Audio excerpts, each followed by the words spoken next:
Hello friends, नमस्कार। IDFC first bank limited की बात करेंगे दोस्तों इस वीडियो में। स्टॉक प्राइस की बात करते हैं तो 47 रुपये 10 पैसे में है और एक तरह से अंडर परफॉर्म कर रहा है स्टॉक। सेंसेक्स देखिए 60,000 तक पहुंच गया है और सेलिब्रेशन हो रहा है बीएससी की तरफ से।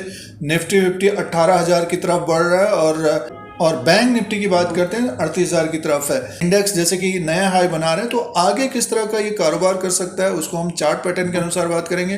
किस लेवल से इसमें तेजी की संभावना रहेगी उसकी बात करेंगे। और जो लास्ट क्वार्टर का जो रिजल्ट था दोस्तों, उसमें कमी पेशी थी। अगर हम जून के क्वार्टर के रिजल्ट की बात करते हैं, रेवेन्यू लगभग 4089 करोड़ का था और इनको प्रॉफिट नहीं हुआ था, 630 करोड़ का माइनस था। उसके पहले देखते तो 127 करोड़, 129 करोड़, 100 करोड़ इस तरह का प्रॉफिट हो रहा था। रेवेन्यू में थोड़ा बहुत कम था। आगे आने वाले दिनों में Q2 का रिजल्ट आएगा दोस्तों।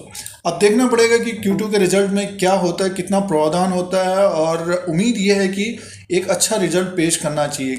क्योंकि देखिए वोडाफोन आइडिया में जो एक्सपोजर है आईडीएफसी फर्स्ट बैंक का और बैंकों का भी है, बट ये है कि आईडीएफसी फर्स्ट बैंक है और यस बैंक है, इनका कुछ ज़्यादा ही है। वोडाफोन आइडिया एक तरह से अब डूबेगी नहीं, क्योंकि सरकार ने एक तरह से राहत मिली है। स्टॉक देखे काफ़ी तेज़ी से ऊपर की तरफ गया है। वो रिटेल निवेशक जिन्होंने खरीदा वो एक तरह से ट्रैप हो गए। कहने का मीन्स ये है कि जो बुल्स की तरफ से जो प्लस में थे, तो वो एक तरह से ट्रैप हुए हैं, और जो बेच रहे हैं तो एक तरह से उनको ज़्यादा फायदा हो रहा है 2-3 महीने के अंदर। अगर देखते हैं उससे पहले की बात करते हैं दोस्तों, ये लगभग 36 रुपये से भागकर लगभग 70 रुपये तक गया था। जब ये 60 रुपये 65 रुपये के ऊपर था तब बताने की कोशिश थी इसमें मुनाफा वसूली हो सकती है। फंडराइज किया तो उसमें फिर प्राइस नीचे की तरफ रखा, तो इसके वजह से इसमें फिर प्रेशर रहा और बैंकिंग स्टॉक एक तरह से अंडर परफॉर्म करने लग गए। ब्लू चिप में थोड़े बहुत तेजी आ रही थी, बट आईडीएफसी फर्स्ट बैंक का स्टॉक नीचे की तरफ है।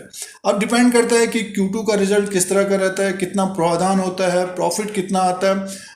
डेफिनेटली लास्ट क्वार्टर के हिसाब से एक अच्छा प्रॉफिट आना चाहिए और रेवेन्यू भी बढ़ के आना चाहिए, क्योंकि अब की बार लॉकडाउन नहीं हुआ है। अब देखना पड़ेगा कि प्रावधान कितना करते हैं, ये मेन है। तो ये कुछ फंडामेंटली पॉइंट्स थे। अब हम चार्ट पैटर्न के अनुसार बात करते हैं आईडीएफसी फर्स्ट बैंक लिमिटेड के बारे में।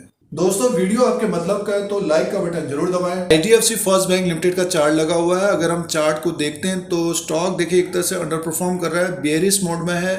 40 रुपये से एक तरह से 41 रुपीज़ से थोड़ी बहुत इसमें जंप आई है और ऊपर की तरफ गया था ये।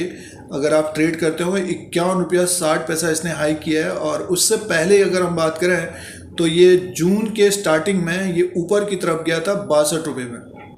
और उससे पहले बात करते हैं तो ये मार्च के महीने में लगभग 69 रुपीज़ का हाई किया था और ये तेज़ी आई थी जनवरी और दिसंबर के भी आसपास। ये लगभग 35-36 रुपये में था ये, और बहुत अच्छी तेज़ी आई थी 2-3 महीने में। बड़ी अच्छी तेज़ी आई है। बहुत सारा लोगों को एक तरह से दुगना पैसा बन गया था, प्रॉफिट भी लिया लोगों ने। बट उसके बाद ये ऊपर के लेवल पर टिक नहीं पाया। स्टॉक जो है ऊपर के लेवल पर टिक नहीं पाया। वोडाफोन की न्यूज़ भी बीच में आ जाती थी और फिर रिजल्ट एक तरह से थोड़ी बहुत कमी आई, प्रावधान इन्होंने ज़्यादा किया। तो देखिए चार्ट में हमको दिख रहा है ये ऊपर की तरफ गया जरूर था, ये 61-62 तक गया था। उसके गया था ये 61-62 तक गया था जून के महीने में। और उसके बाद देखिए सीधे से ये नीचे की तरफ आ गया। यानी जो सेल करते हैं, बियर होते हैं, एक तरह से उन्होंने बेचा है ये, क्योंकि ऊपर की तरफ नहीं गया स्टॉक, ऐसे ऊपर की तरफ नहीं गया। और ये यहाँ पे थोड़ा बहुत समय बिताया और देखा कि अब नहीं बढ़ रहा है तो सीधे से नीचे की तरफ आया। एक तरह से जो फंड राइजिंग भी की थी तो वो प्राइस भी नीचे इसी के आसपास था। उसके बाद फिर वोडाफोन की भी खबर आने लग गई थी और रिजल्ट भी बढ़िया नहीं आया, तो स्टॉक ने कहीं भी सपोर्ट नहीं लिया। जैसे कि ये देखिए गिरा था, ये लगभग 47 तक आया था, 47 को भी सपोर्ट नहीं किया देखिए। और अब उसी के आसपास कारोबार कर रहा है और लो बनाए 40 रुपीज़ का। तो ये एक तरह से हमारा सपोर्ट रहेगा आने वाले दिनों के लिए 41-40 का। अगर किसी ने भी लिया है यहाँ पे, जैसे कि अगर किसी ने लिया है तो अभी 51 रुपये 60 पैसा तक गया था, तो यहाँ पे देखिए शॉर्ट टर्म में ही लोगों ने प्रॉफिट भी बुक कर लिया। अब 47 रुपीज़ में है तो आगे देखिए आगे क्या हो सकता है। तो इसका जो रेजिस्टेंस रहेगा 51 रुपये 60 पैसा का रहेगा। इसके ऊपर क्लोज होता है 52 के आसपास अगर क्लोज होता है तब इसमें एक लगभग 3-4 पॉइंट की तेज़ी आएगी और ये तेज़ी होगी लगभग 57 रुपीज़ तक। तो ये तेज़ी 57 रुपीज़ तक हो सकती है, बट ये कि 52 के आसपास इसमें क्लोजिंग होनी चाहिए। तो अगर 52 के ऊपर क्लोज नहीं होता तब फिर से एक तरह से ये नीचे की तरफ आ जाएगा। तो स्टॉक एक तरह से थोड़ा बहुत बेरिश मोड में है और जब तक ये 52 रुपीज़ के ऊपर और 52 रुपीज़ के ऊपर क्लोज होना चाहिए तब इसमें एक मूव आएगा 3-4 रुपये का, लगभग 56 से 57 रुपये। और इसके ऊपर अगर क्लोज होता है तब ये स्टॉक जो ये हाई था इसका जून के महीने में, तब यहाँ तक जाता हुआ दिख सकता है दोस्तों। तो ये आने वाले समय के लिए रेजिस्टेंस रहेगा। अगर किसी ने खरीदा है, बाई किया है, तो थोड़ा बहुत अभी इंतज़ार करना चाहिए। 47 में अगर कोई ले रहे हैं तो अभी तो ये अंडर परफॉर्म कर रहा है और स्ट्रगल करना पड़ेगा बुल्स को, और बियर्स एक तरह से ज़्यादातर उनको फ़ायदा हो रहा है पिछले 2-3 महीने के अनुसार देखते हैं।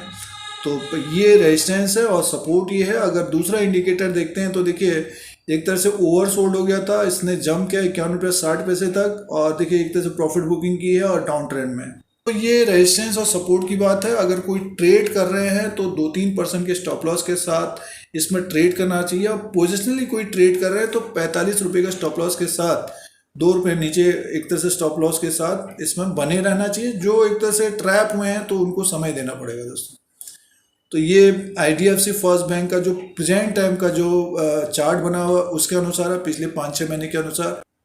दोस्तों ये प्रेजेंट टाइम के अनुसार एनालिसिस और विश्लेषण है, कुछ फाइनेंशियल पॉइंट थे, कुछ टेक्निकल चार्ट के अनुसार था। यूट्यूब चैनल को देखने के लिए सब्सक्राइब और बेल आइकन को प्रेस करें, फिर कोई नया वीडियो लेके आएंगे। आज के लिए इतना ही, धन्यवाद।